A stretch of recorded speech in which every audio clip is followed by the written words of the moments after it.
কি ফিলিস্তিন নামটা শুনে এড়িয়ে যাচ্ছেন? যান, এড়িয়ে যান। কেননা ফিলিস্তিন তো আর আমাদের বাংলাদেশ না।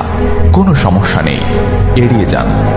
কিন্তু একটা কথা মনে রাখবেন, সেই কাল কিয়ামতের দিন যখন আল্লাহ আপনাকে প্রশ্ন করবে, তখন কি করবেন? কি করবেন যখন জিজ্ঞাসিত হবেন যে কেন আপনি মজলুম ফিলিস্তিনদের পাশে থাকেননি? জানি উত্তর দিতে পারবেন না, কারণ আপনার নিজেরই জানা নেই এর উত্তর কি হবে। এখন হয়তো বলতে পারেন যে আমি কি করে ফিলিস্তিনে গিয়ে মজলুমদের পাশে থাকব, কি করে এত দূর গিয়ে সাহায্য করব? হ্যাঁ, এইরকম প্রশ্ন যদি আপনার মনে উদয় হয়ে থাকে, তাহলে অবশ্যই আপনার মনে অলসতা আর বজ্রে ভরা। এই আধুনিক যুগে অস্ত্রের চেয়ে পাওয়ার হচ্ছে মিডিয়া, তাই মিডিয়ায় বেশি বেশি করে তা প্রচার করুন। হ্যাশট্যাগের মাধ্যমে প্রতিবাদ করুন। এই ক্ষুদ্র প্রতিবাদ একদিন অনেক বড় প্রতিবাদ হয়ে দাঁড়াবে। বিজয় একদিন ইসলামেরই হবে ইনশাআল্লাহ।